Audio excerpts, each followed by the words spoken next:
Iowa has about $2.5 billion of that federal COVID-19 relief money that is not spoken for yet. But that doesn't mean the governor can just use it for whatever she wants.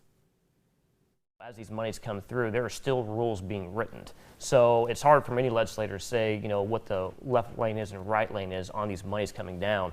That was one of the things we discussed even a few months ago on the most recent pandemic relief package coming down from D.C. A lot of times it takes 6 months, 9 months for these rules to be written here. Broadband, housing, that's one of the things we talked about in the Ways and Means Committee. We know there's housing monies additional coming down there.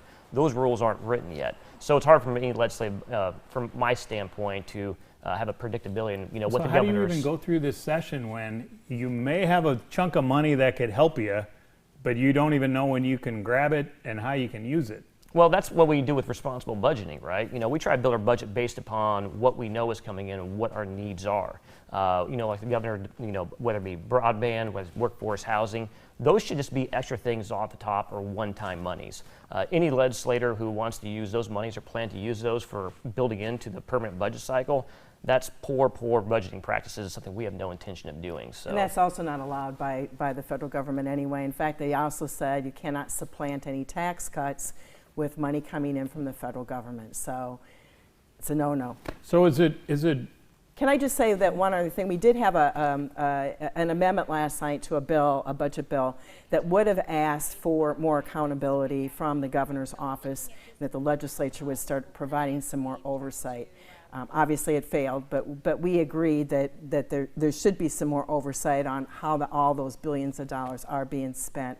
It's really hard to figure out where it's gone, how it's being spent, and so on and so forth. So we believe the legislature should be playing some role in all of this. You disagree with that? What I would simply say is just because the money comes down doesn't mean we need to spend the money. I mean, that's one of the things this conversation the entire time. There might be some rules there that state of Iowa, it might be a deal not worth making, right?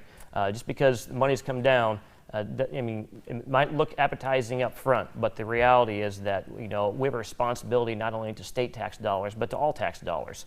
And there might be some stuff that needs to go back to the federal government in the end. I think the governor's proven that too, and I think she's willing to do it going forward here on additional monies if it's not needed or if there's too many strings attached. Iowa doesn't need it. So is it more practical to look at this like we may be months and months away from even figuring out how or if to spend this, so that you all may actually be talking about this next year? Or what are you saying? I don't know if next year, but I would say certainly months away. And I'll give you an example. I believe it was last August, September, there was another pandemic relief package, a smaller stimulus package.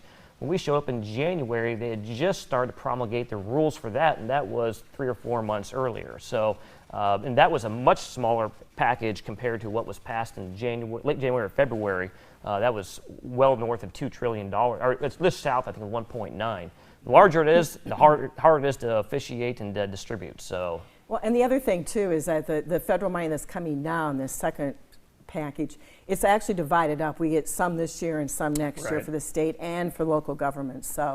So we do have time to figure some of this out. Yeah, awarded is not received yet. That's right. It is not. The checks in the mail. Yes, and we do have a lot of needs in the state that were highlighted during this pandemic in terms of affordable housing and broadband and all those issues that surfaced because of this pandemic, and the importance of broadband when we have to have the kids learning remotely.